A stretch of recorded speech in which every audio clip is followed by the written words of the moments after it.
Hi friends, எல்லோரும் எப்படி இருக்கீங்க? நான் ரொம்ப சூப்பராக இருக்கேன். என்னோடய சேனலை சப்ஸ்கிரைப் பண்ணி சப்போர்ட் பண்ணுற எல்லாருக்குமே ரொம்ப ரொம்ப நன்றிங்க. இன்றைக்கி என்னோடய வீட்டில் லன்ச் மெனு என்னென்னு பார்க்கலாம்.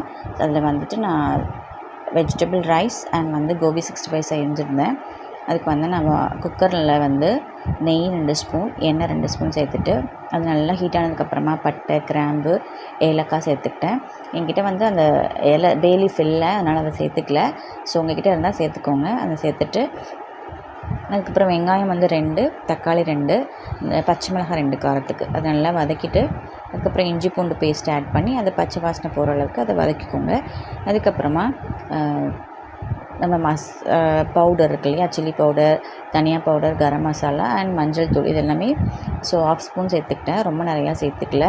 சேர்த்துட்டு அதையும் நல்லா மிக்ஸ் பண்ணதுக்கப்புறமா நான் வெஜிடபிள்ஸ் ஆட் பண்ணியிருக்கேன். என்னென்ன வெஜிடபிள்ஸ் நான் ஆட் பண்ணியிருக்கேன் அப்படின்னா கேரட்டு, பீன்ஸு அண்ட் உருளைக்கிழங்கு, பச்சை பட்டாணி அது சேர்த்துக்கிட்டேன்.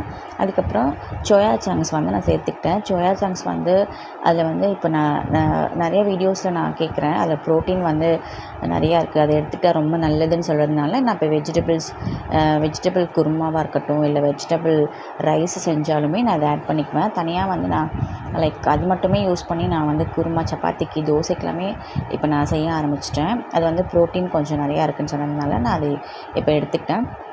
அதையுமே நம்ம சேர்த்துக்கலாம்.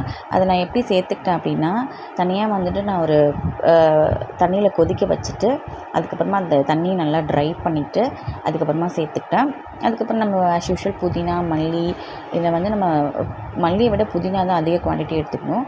குவான்டிட்டி சேர்த்துட்டு நல்லா அந்த மிக்ஸ் பண்ணிவிட்டு ரைஸ் நான் புழுங்கல் அரிசி தான் செஞ்சுருந்தேன். அந்த புழுங்கல் அரிசி 1/2 அன் ஹவருக்கு முன்னாடி நம்ம ஊற வச்சுட்டு அதுக்கப்புறம் சேர்த்துக்கிட்டேன். நான் 1:2 ரேஷியோவில் தண்ணி ஆட் பண்ணிக்கிட்டேன்.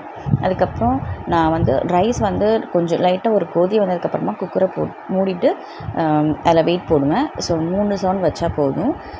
அந்த குக்கரை நான் சைடில் வச்சுட்டு அதுக்கப்புறம் ஆல்ரெடி நான் மேரினேட் பண்ணி வச்சுருந்தேன் அந்த கோபி 65க்கு. ஸோ அதனால் அதை பொரித்து எடுத்துட்டேன். அதில் பார்த்திங்கன்னா இதில் கருவேப்பிலையும் பூண்டும் தட்டி இந்த மாதிரி ஃப்ரை பண்ணி எடுத்துக்கிட்டேன். அது இன்னும் கொஞ்சம் டேஸ்ட்டு நல்லாயிருக்கும். ஸோ பூண்டு நம்ம சாப்பிட பிடிக்காதவங்க இந்த மாதிரி ட்ரை பண்ணி பாருங்கள், ரொம்ப டேஸ்டியாக இருக்கும். அதுக்கப்புறம் இதை செஞ்சுட்டு அதுக்கப்புறம் குக்கரை ஓப்பன் பண்ணி பார்த்ததுக்கப்புறமா ரொம்ப சூப்பராகவே இருந்தது. டேஸ்ட்டு ஓகேவாக இருந்துச்சு. அவ்வளோதான் ஃப்ரெண்ட்ஸ். நாளைக்கு என்ன லன்ச் பண்ணி நாளைக்கு பார்க்கலாம். டாட்டா, பாய்.